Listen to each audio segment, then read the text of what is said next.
हर इंसान के अंदर कुछ गलत आदतें होती हैं जिनसे उन्हें नुकसान तो पहुंचता ही है, साथ ही आसपास के लोग भी इससे प्रभावित होते हैं।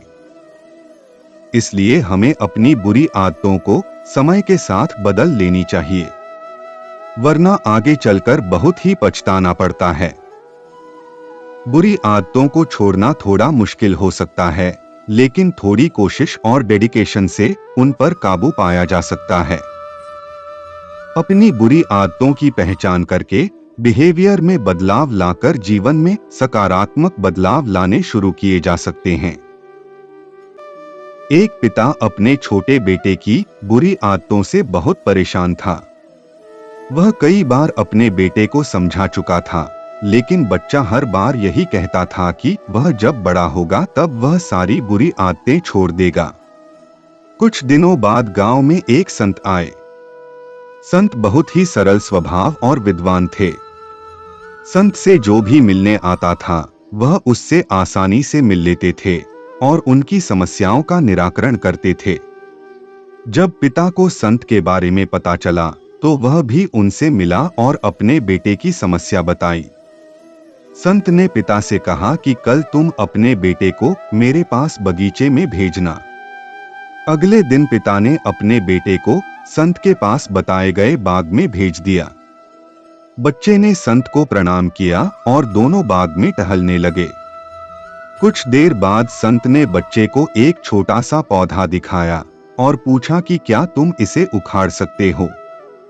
बच्चे ने कहा कि ये कौन सा बड़ा काम है, मैं इसे अभी उखाड़ देता हूँ, और बच्चे ने पौधा उखाड़ दिया। थोड़ी देर बाद संत ने बच्चे को थोड़ा बड़ा पौधा दिखाया और उसे उखाड़ने के लिए बोला। बच्चा खुश हो गया, उसे ये सब एक खेल की तरह लग रहा था। बच्चे ने पौधे को उखाड़ना शुरू किया तो उसे थोड़ी ज्यादा ताकत लगानी पड़ी, लेकिन उसने पौधा उखाड़ दिया। इसके बाद संत ने बच्चे को एक पेड़ दिखाया और कहा कि उसे उखाड़ दो। बच्चे ने पेड़ का तना पकड़ा, लेकिन वह उसे हिला भी नहीं सका। बच्चे ने कहा कि इस पेड़ को उखाड़ना असंभव है। संत ने बच्चे से कहा कि ठीक इसी तरह बुरी आदतों को जितनी जल्दी छोड़ देंगे उतना अच्छा रहेगा।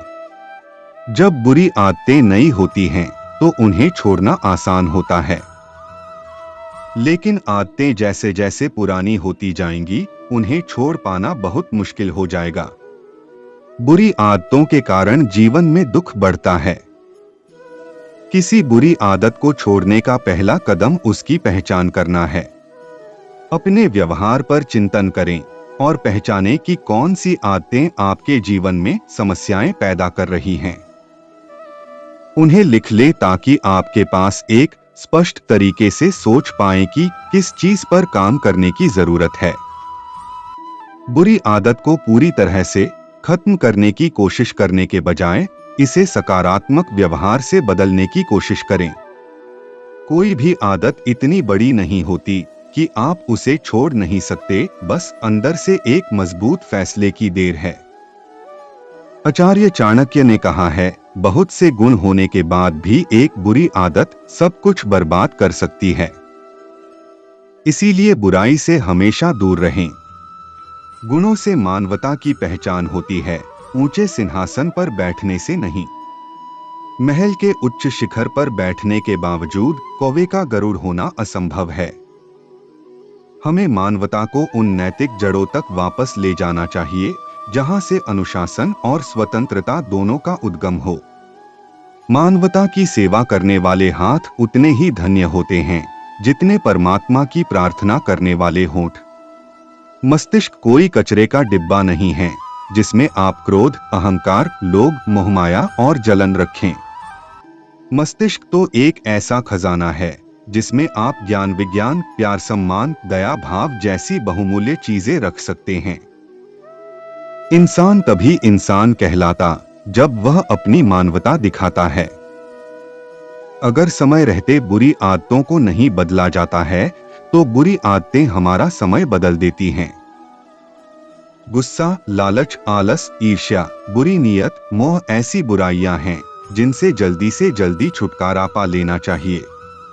बुरी आदतें किसी भी इंसान के सारे गुणों का महत्व खत्म कर देती हैं।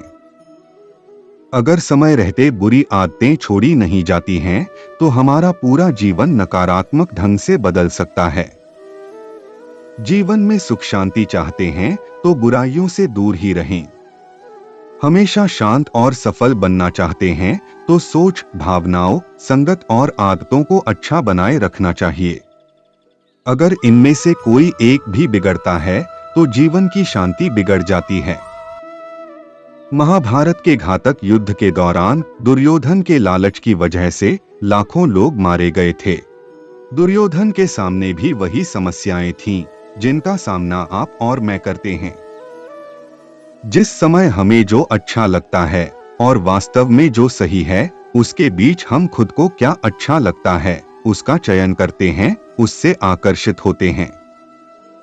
महाभारत का युद्ध शुरू होने से पहले श्री कृष्ण शांति के लिए दुर्योधन के पास जब पहुंचे, तब दुर्योधन ने यह उत्तर देते हुए प्रस्ताव को खारिज कर दिया कि मैं जानता हूं कि मुझे क्या करना चाहिए और क्या नहीं, फिर भी मैं इस प्रस्ताव को स्वीकार नहीं कर सकता। मेरे अंदर एक प्रबल प्रवृत्ति है जो मैं जानता हूं कि गलत है, लेकिन मैं असहाय हूं। इसी तरह दुर्योधन के विरोधी पक्ष में खड़े अर्जुन को भी इसी दुविधा का सामना करना पड़ा। उन्होंने श्री कृष्ण से पूछा, ऐसा क्यों होता है? मैं अपने आप को कैसे नियंत्रित करूं? श्री कृष्ण ने अर्जुन को उत्तर दिए जो भगवत गीता में मिलते हैं। श्री कृष्ण कहते हैं, सदृशं चेष्टाते स्वस्या प्रकृतिर्ज्ञानवान्ति प्रकृति यान्ति भूतानि निग्रह की करिष्यति। अर्थात ज्ञानवान व्यक्ति भी अपनी प्रकृति के अनुसार काम करता है, जीव अपने स्वभाव का ही अनुसरण करता है। ऐसी स्थिति में उपदेश या शासन वाक्य वो भी क्या काम आएगा तुम्हारे? श्री कृष्ण कहते हैं, इंद्रियसेन्द्रियस्यार्थे रागद्वेषौ सुरक्षाओ तयोर्न वशमात् क्षेत्तो ह्यस्य परिपंथिनो। अर्थात इंद्रियों का इंद्रिय विषयों के साथ स्वाभाविक रूप से राग और द्वेष होता है, किंतु मनुष्य को इनके वशीभूत नहीं होना चाहिए, क्योंकि ये आत्म कल्याण के मार्ग के अवरोधक और शत्रु हैं। श्री कृष्ण कहते हैं, जब तक हमारा भौतिक शरीर हमारे साथ है, तब तक उसकी देखभाल के लिए हमें इंद्रियों के विषयों का भोग करना पड़ता है। श्री कृष्ण आवश्यक उपभोग को रोकने के लिए नहीं कहते, किंतु वे आसक्ति और विरक्ति के उन्मूलन का अभ्यास करने का उपदेश देते हैं। अच्छाई और बुराई हमारे कर्मों में होती है। कोई व्यक्ति बांस से तीर बनाकर दूसरों को घायल करता है, तो कोई बांस से बांसुरी बनाकर दूसरों मधुर स्वर सुनाता है। इसीलिए अच्छाई और बुराई के अंतर को समझे और जीवन में अच्छी आदतों का चयन करें। अभी भी देर नहीं हुई है। धन्यवाद। जय श्री कृष्ण।